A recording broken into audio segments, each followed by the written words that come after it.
Jonivor yovvoshligiga bir ahamiyat berib qo'yaylik. Shunaqa poni kimga kerak? Ko'pchilik aka-ukalarimiz poni so'rashyapti. Puli arzon, iloji bo'lsa bitta erkak bitta urg'och istaman sizlar uchun. Bugungi sanamizda 2026 19-iyun.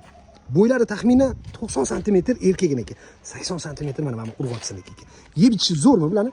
Tezakkaz aka. Yovvoshligi yovvosh. Yovvosh, juda yovvosh. 2 yoshli bolaman, yetaklar yuradi. Har yili bitta bolasini olib tursanglar buni. Bolalar ham sotmaylar deb turibdi, mana minamiz deb, ha? Mana telefon nomerlarini qoldiramiz. Kimga shunaqa juptidan so'ragan aka-ukalarga, tirikchilik qilaman degan aka-ukalarga ham tavsiya qilamiz. Mana parklarga qo'ysaylik, 2-2,5 oyda xudo xolisa pulini ham oqlab ketsa kerak bu jonivorlar. Har yili bitta bolasini olib tursanglar. Bu qochganmi, qochmaganmi? 2 oydan beri shu bilan turibdi. Qochib qolgan bo'lishi mumkin. Ehtimoli bor. 50-50. 50-50. Mana buni sizga nima deysizlar? Puli nechi pul? Skitkada aka 4800 qo'yamiz aka. Skitkada 4800 bittasimi, ikkitasimi? Bittasi aka. Qoyili. Ikkitasi bitta jupi.